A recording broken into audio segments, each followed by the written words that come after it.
mendengar kata monstera, yang ada di benak kita pasti pohon hias dengan daun yang terbelah secara alami. Sebelum mengkoleksi tanaman ini, ada baiknya mengenal dulu ya fakta-fakta menarik tentang tanaman ini. Yang pertama, ternyata monstera itu berbuah. Di alam liar, Monstera deliciosa memiliki buah. Namun, buahnya tidak terlalu aman untuk dikonsumsi. Ketika belum masak, buahnya mengandung asam oksalat dalam kadar yang tinggi sehingga cukup berbahaya jika dimakan. Jika telah matang, rasanya seperti kombinasi stroberi, markisa, mangga, dan nanas, dan teksturnya mirip buah nanas. Namun hati-hati, karena orang-orang tertentu dapat mengalami urtikaria atau ruam kulit berair, kemudian perih karena pecah.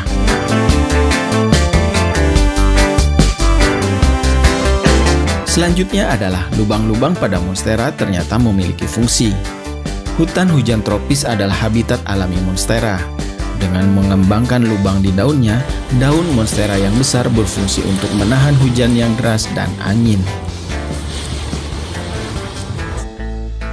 Selanjutnya adalah monstera termasuk tumbuhan epifit. Monstera termasuk dalam jenis hemiphyte. Hemiphyte adalah tanaman yang hidup sebagai epifit, yakni tumbuhan yang menumpang pada tumbuhan lain, tetapi tidak mengambil unsur hara secara langsung dari tumbuhan yang ditumpanginya itu.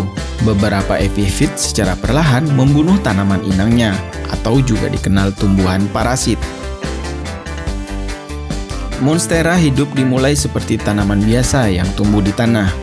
Tumbuh besar dan menjadi epifit menggunakan pohon sebagai tangga untuk mendapatkan lebih banyak sinar matahari. Dia menggunakan akar udara untuk menempel pada tanaman inang dan mengambil air dan makanan dari lingkungan. Jadi, monstera tidak menjadi parasit bagi inangnya. Selanjutnya, kerajinan monstera. Akar dari monstera ternyata dipakai untuk membuat furnitur di Guatemala. Hasilnya mirip dengan furnitur rotan.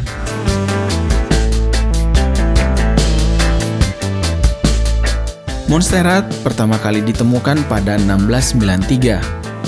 Monstera pertama kali ditemukan dan dideskripsikan oleh Charles Plumier, seorang ahli botani Prancis. Pada perjalanannya ke benua Amerika, dia kemudian melihat monstera dan memberi nama Arum hederaceum.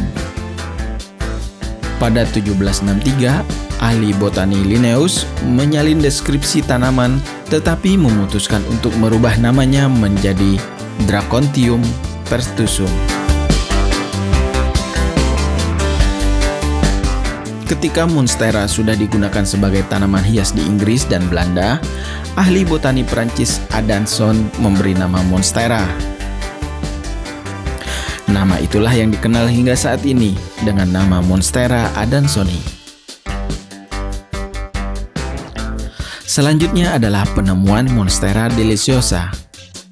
Monstera adansoni sudah ditemukan pada 1693. Monstera deliciosa hanya dijelaskan pada tahun 1840 oleh ahli botani Denmark, Lippmann, ketika ia menemukan spesies di Meksiko. Butuh waktu lama dikarenakan Monstera deliciosa cukup langka untuk dilihat di alam liar. Bagaimana? Tertarik untuk menghias rumah dengan monstera?